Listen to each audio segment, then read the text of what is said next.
ब्रह्मानन्दं परमसुखदं केवलं ज्ञानमुक्तिं द्वन्द्वातीतं गगनसदृशं तत्त्वमस्यादिलक्ष्यम् एकं नित्यं विमलचरं सर्वदेशाक्षिभूतं भावातीतं त्रिगुणरहितं सद्गुरुं तं नमामि।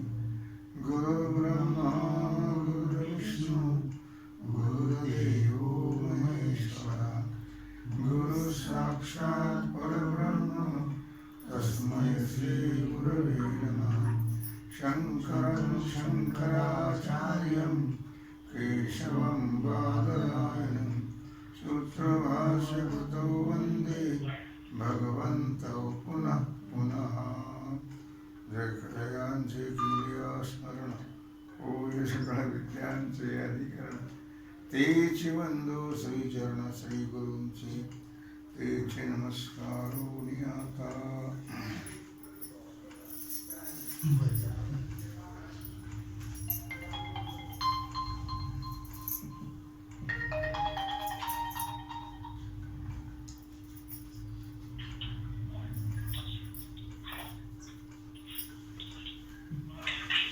विचार सागर रहस्य तरंग पहिला पाठ क्रमांक 7 हेडिंग 18 अधिकार्याचं वर्णन। काल आपण अंतरंग आणि बहिरंग साधनांचा विचार केला। अंतरंग आणि बहिरंग ही साधने जी आहेत ती अधिकारी पुरुषाला ब्रह्मज्ञानाची साधने आहेत। बहिरंग कशाला म्हणावं, अंतरंग कशाला म्हणावं याचा विचार आपण केला। आता अधिकार्याचं कर्तव्य, अधिकार्याने यज्ञादी कर्म त्यांची साधने स्त्रीधन पुत्रादी या सर्वांचा विधीपूर्वक त्याग करावा। कारण त्याचे अंतःकरण शुद्ध झालेले आहे, म्हणून त्याच्या ठिकाणी यज्ञादिकांचा संभव नाही। म्हणून कर्माधिक दूर आहेत, विवेकाधिकांचा संभव आहे। म्हणून विवेकाधिक म्हणजे विवेक, वैराग्य, समाधी, षटक आणि मुमुक्षुता हे जवळ आहे। याकरता श्रवणाधिक अंतरंग साधनांच्या साहाय्याने ब्रह्मात्मैक्य ज्ञान उत्पत्ती विषयी विचार करावा। अधिकार्याने श्रवण, मनन, निधिध्यासन आणि तत्वम पदार्थ शोधन यांच्या साहाय्याने ब्रह्मात्मैक्य ज्ञान उत्पत्ती विषयी म्हणजे ब्रह्मज्ञान होण्याबद्दल विचार करावा।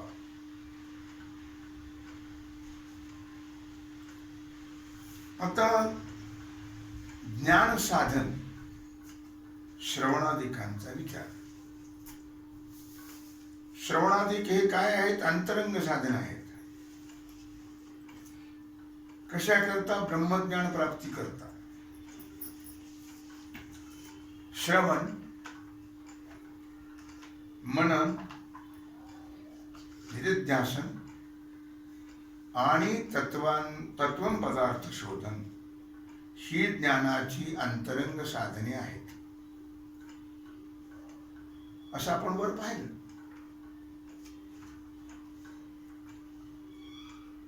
त्यातील प्रत्येकाचं लक्षण काय आहे त्याचा विचार या ठिकाणी सांगता आहे। श्रवणाची व्याख्या श्रवण म्हणजे काय? श्रवण कशाला म्हणतात? तर युक्तीने याचा अर्थ असा की उपक्रम उपसंहारादी पाहून वेदांत वाक्याच्या तात्पर्य निश्चयाला श्रवण म्हणतात.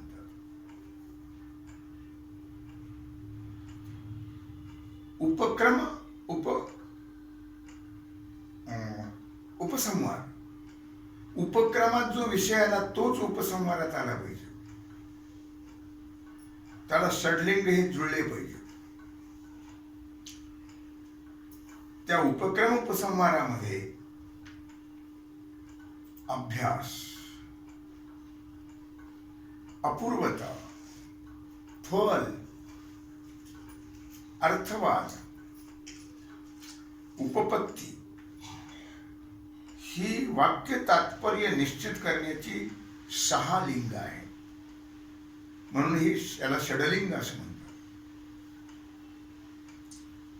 हे पाहूनच वेदांत वाक्याच्या तात्पर्य निश्चयाला श्रवण असं म्हणावं. आता मननाची व्याख्या. या व्याख्या सगळ्या पाठ पाहिजे तर पुढचं लक्षात येईल. जीवब्रह्माच्या अभेद निश्चयाला साधक युक्ती आणि भेद निश्चयाला बाधक युक्ती, या यौक्तिक अद्वैत ब्रह्मचिंतनाला मनन म्हणतात. जीवब्रह्माचा अभेद कसा होतो, त्याला काय साधक आहे,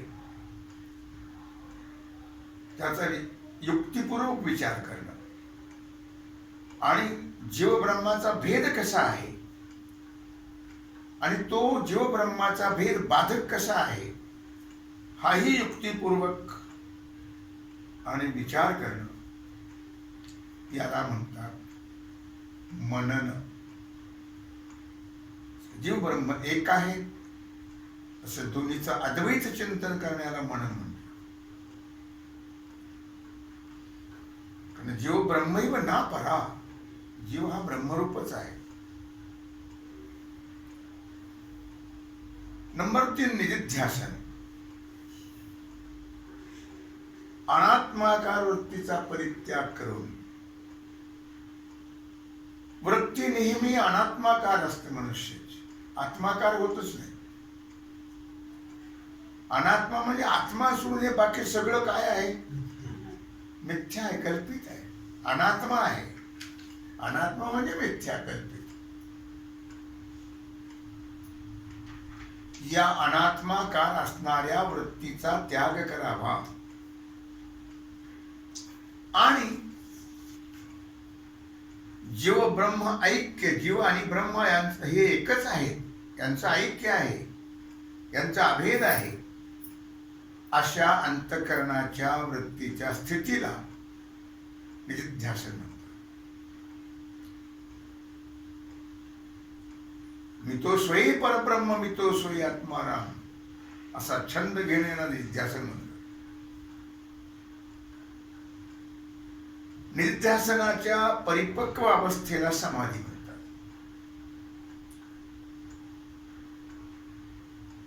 त्याचाही निदिध्यासनात अंतर्भाव आहे समाधीचा. आणि म्हणून समाधी हे वेगळं साधन मानलेलं नाही. अशा प्रकारे आपण श्रवण, मनन, निदिध्यासन तिन्हीचा विचार केला. आता तत्वम पदार्थ शोध.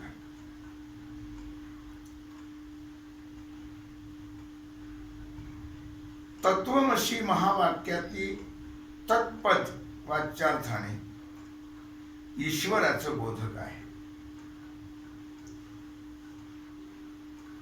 तत्पदाचा वाच्य काय आहे? ईश्वर. आणि लक्षार्थाने ब्रह्माचं बोधक आहे. लक्षार्थाने ब्रह्माचं बोधक आहे. तसंच त्वमपद हे वाच्यार्थाने जीवाचं बोधक आहे आणि लक्षार्थाने कुटस्थाचं बोधक आहे. कळलं का? या दोन पदाच्या लक्षार्थामध्ये असलेलं एकत्व या अशी पदाने सांगितले. तत्त्वम अशी, तो परमात्मा तू आहेस. आणि असा जो एकत्व निश्चय हा समजण्याकरता तत् आणि त्वम या दोन पदाच्या वाच्यार्थ आणि लक्षार्थाचं यथार्थ ज्ञान होणं गरजेचं आहे. तत् कशाला म्हणावं आणि त्वम कशाला म्हणावं हे मात्र पहिलं कळलं पाहिजे. अगदी यथार्थ ज्ञान झालं पाहिजे त्याचं. आणि असं ज्ञान झाल्यानंतर मग आचार्यांच्या द्वारा तत्वमसी महावाक्याच्या प्रथम श्रवणाबरोबर जो ब्रह्माऐक्य ज्ञान उत्पन्न होत. ऐकल्याबरोबर कानावचनाची ये भेटी, ऐकल्याबरोबर जो ब्रह्माचे ऐक्य ज्ञान होत. म्हणून तत्वम पदार्थ शोधन हेच जीव ब्रह्माऐक्य ज्ञानाला आता अंतरंग साधन आहे. जवळचं तत्वम पदार्थ शोधन. अगोदर काय म्हटले होते? विवेक वैराग्य समाधीसाठी मुमुक्षुता हे अंतरंग साधन आहे. नंतर काय सांगितलं? श्रवण मनन निधिध्यासन हे अंतरंग आहे, विवेक अधिक दूरचे आहे. आता काय सांगताय की तत्वमसी महावाक्याच्या प्रथम श्रवणाबरोबर जीव ब्रह्माऐक्य ज्ञान उत्पन्न होतं. म्हणून तत्वम पदार्थ शोधनच जीव ब्रह्माऐक्य ज्ञानाला अत्यंत अंतरंग साधन आहे. श्रवण मनन निधिध्यासनाधिक तिन्ही नाहीत.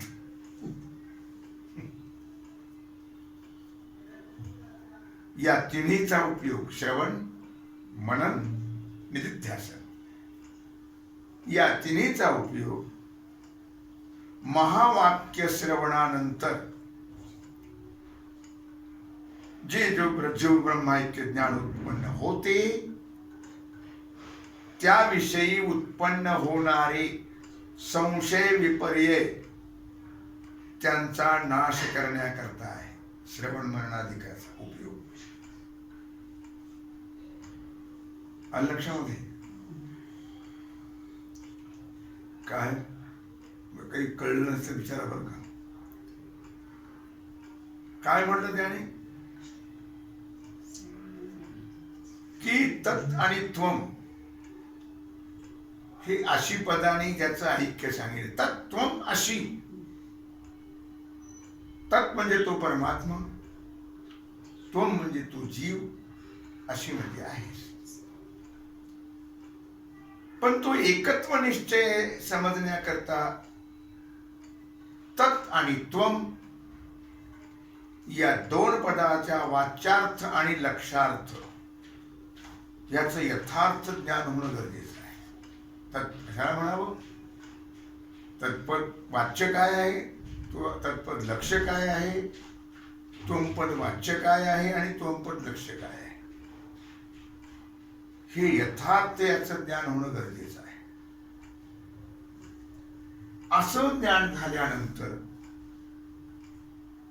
आचार्यांच्या द्वारा तत्वमसी महावाक्याच्या प्रथम श्रवणाबरोबर हे कळल्यानंतर श्रीगुरूंच्या मुखातून तत्वमसी महावाक्य ऐकल्याबरोबर जीव ब्रह्माऐक्य ज्ञान उत्पन्न होतं. ऐकल्याबरोबर हे यथार्थ कळलं की तत् आणि त्वम याचं वाच्य आणि लक्ष्य.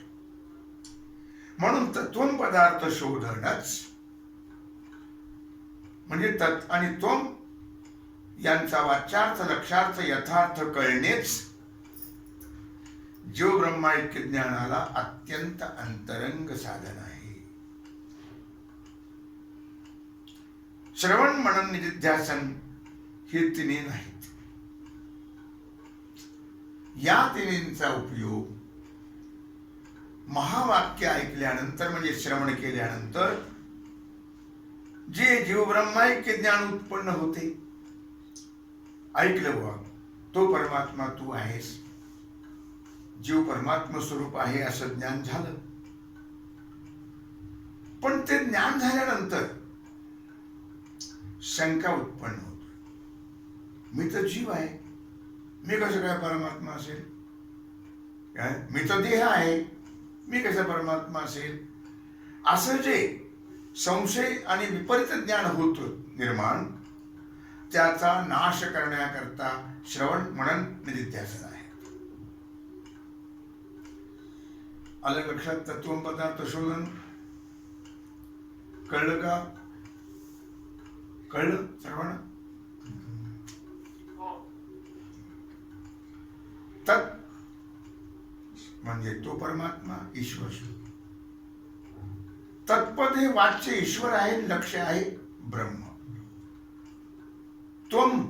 तू जीव आहेस, पद वाच्य जीव आहे आणि लक्ष्य आहे कुटस्थ.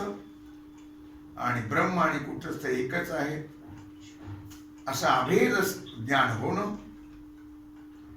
याला म्हणतात तत्वम पदार्थ शोधन किंवा तत्वमशी महावाक्यापासून होणार जीव ब्रह्माचं ऐक्य ज्ञान याला म्हणतात. आता त्यांनी शेवटी काय सांगितलं? किंवा श्रवण मनन निधिध्यासन जे आहेत हे असंभावना विपरीत भावना याच्या निवृत्ती करता आहेत असं म्हटलं त्याने. मात्र या 20व्या हेडिंग मध्ये असंभावना आणि विपरीत भावना यांचं लक्षण सांगत आहे. असंभावना महावाक्याने काय सांगितलं? जीव ब्रह्माचं ऐक्य सांगितलं. तत्वमसी महावाक्याने तो परमात्मा तू आहेस असं जीव परमात्म्याचं म्हणजे जीव ब्रह्माचं ऐक्य सांगितलं. मग याबद्दल जो संशय त्याला म्हणतात असंभावना. मी कसा काय असेल व तो परमात्मा, मी तर जीव आहे असा संशय निर्माण होणं त्यांना म्हणतात असंभावना. असंभव, शक्य नाही मी परमात्मा, असंभावना. त्या असंभावनेत 2 प्रकार आहेत. पुन्हा त्या असंभावनेमध्ये 2 प्रकार आहेत. एक आहे प्रमाण असंभावना आणि एक आहे प्रमेय असंभावना. आता प्रमाण असंभावना, प्रमाण जी वेदवाक्ये ती जीवब्रह्म ऐक्य प्रतिपादक आहेत का कर्म उपासना प्रतिपादक आहेत? वेदवाक्याने जीवब्रह्म ऐक्याचं प्रतिपादन केलंय का कर्म उपासनेचं प्रतिपादन केलंय? असा जो संशय निर्माण होतो त्या संशयाला प्रमाण असंभावना असं म्हणतात. प्रमाणाबद्दल संशय निर्माण झाला काय? वेदवाक्य प्रमाण आहेत आणि त्याच्याबद्दल जो संशय निर्माण झाला म्हणून त्याला म्हणतात प्रमाण असंभावना. ती श्रवणाने निवृत्त होते. श्रवण मनन निधिध्यासन यापैकी प्रमाण असंभावना ही श्रवणाने निवृत्त होते. नंबर 2 प्रमेय असंभावना. प्रमेय असंभावना म्हणजे जीव परमात्म्याचा किंवा जीव ब्रह्माचा अभेद हे वेदांत शास्त्राचं मुख्य प्रमेय म्हणजे सिद्धांत आहे. वेदांत शास्त्राचा मुख्य सिद्धांत काय आहे? जीवो ब्रह्मैव ना परा. जीव ब्रह्मरूप आहे. म्हणजे जीव ब्रह्माचा अभेद सत्य आहे का भेद सत्य आहे. पुन्हा संशय निर्माण होतो माणसाला. मग तो संशय त्याला म्हणतात प्रमेय असंभावना. प्रमेय म्हणजे सिद्धांताबद्दल, सिद्धांत आहे वेदांत शास्त्राचा जीव ब्रह्माचं ऐक्य. मग त्या सिद्धांताबद्दल संशय निर्माण होणं त्याला म्हणतात प्रमेय असंभावना. ती मननाने निवृत्त होते. मनन केल्याने निवृत्त होते. सारखं मनन करत राहायचं मी ब्रह्म आहे, मी ब्रह्म आहे. हे दोन झाले का? आता तिसरं आहे विपरीत भावना. अनेक जन्म मनुष्याचे झाले. किती जन्म झाला फेरा, गणित नाही जी दातारा, पडिलो आवर्ती भोवरा. कितीतरी जन्म झाले आतापर्यंत. नामदेवाने सुद्धा म्हटलेलं आहे बहुजन्म जन्मोजन्मी आम्ही बहु पुण्य केली, तेव्हा या विठ्ठले कृपा केली. जन्मोजन्मी आम्ही म्हणजे कितीतरी जन्म झाले आतापर्यंत, त्याचे गणती नाही. म्हणून म्हटले अनेक जन्माच्या संस्काराने देहादिकांच्या ठिकाणी जसा सत्यत्व निश्चय, देह सत्य वाटतो की नाही, आणि देह संबंधी सत्य वाटतात, तसाच जीव ब्रह्माच्या भेदाबद्दल सत्यत्व निश्चय. जीव ब्रह्म नाही, जीव वेगळा ब्रह्म वेगळं, असा जो सत्यत्व निश्चय असतो आणि असतोच माणसाच्या ठिकाणी, हा भेदच वाटतो माणसाला. जीव वेगळा आहे, परमात्मा वेगळा आहे, हेच सत्य वाटतं. म्हणून त्या विपरीत सत्यत्व निश्चय आला. मग आता जीव ब्रह्म वेगळं वेगळं आहे, भेद आहे, हे विपरीत निश्चय आहे का नाही? हा विपरीत आहे. आणि त्या विपरीत निश्चयाला म्हणतात विपरीत भावना. आणि त्या विपरीत भावनेचा निध्यासाने नाश होतो. अहम ब्रह्मास्मी असा ध्यास, मी ब्रह्म आहे, मी ब्रह्म आहे, निध्यासन, याने त्या विपरीत भावनेचा नाश होतो. असंभावना आणि विपरीत भावना, ज्ञानाचं फळ जी परमानंद प्राप्ती, त्या फलप्राप्तीला प्रतिबंधक आहे. त्या दोन्ही, ज्ञानाचं फल काय आहे? परमानंदाची प्राप्ती.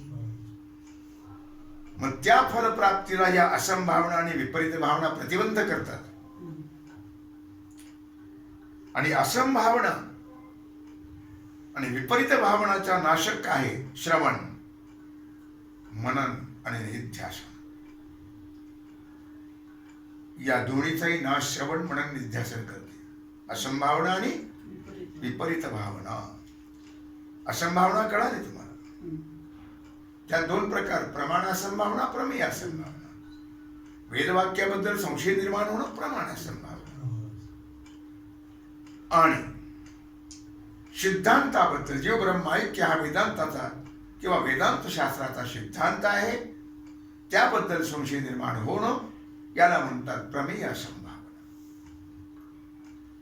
आणि विपरीत भावना, देहादिकांच्या ठिकाणी असणारा सत्यत्व निश्चय, देह खरा आहे आणि जीव ब्रह्माचा भेद खरा आहे, अभेद नाही खरा असं वाटतं, याला म्हणतात विपरीत भावना. यांचा नाश श्रवण, मनन आणि निधिध्यासनाने होतो. म्हणून प्रतिबंध नाशद्वारा हा जो प्रतिबंध आहे असंभावना विपरीत भावना, काय याच्या नाशद्वारा श्रवण मनन निधिध्यासन हे तिन्ही ज्ञानाला कारण आहेत, साक्षात नाहीत. अशा प्रकारे आपण आज तत्वम पदार्थ शोधण्याचा विचार केला. असंभावना कशाला म्हणावं, विपरीत भावना कशाला म्हणावं, प्रमाण असंभावना म्हणजे काय, प्रमेय असंभावना म्हणजे काय, विपरीत भावना काय, याचा विचार केला. आणि या तिन्हीची निवृत्ती श्रवण मनन निधिध्यासनाने होते असा आपण विचार केला. तेव्हा झालेली सेवा भगवत चरणी समर्पित करून राहिलेला जो सेवेचा भाग आहे तो आपण उद्या पाहू. पुंडलिक वरदे श्री ज्ञानदेव तुकाराम पंढरीनाथ भगवान की जय. सद्गुरु ज्ञानेश्वर महाराज की जय. सद्गुरु जोग महाराज की जय. जगद्गुरु तुकाराम महाराज की जय. सद्गुरु साखरे महाराज की जय. भागवत महाराज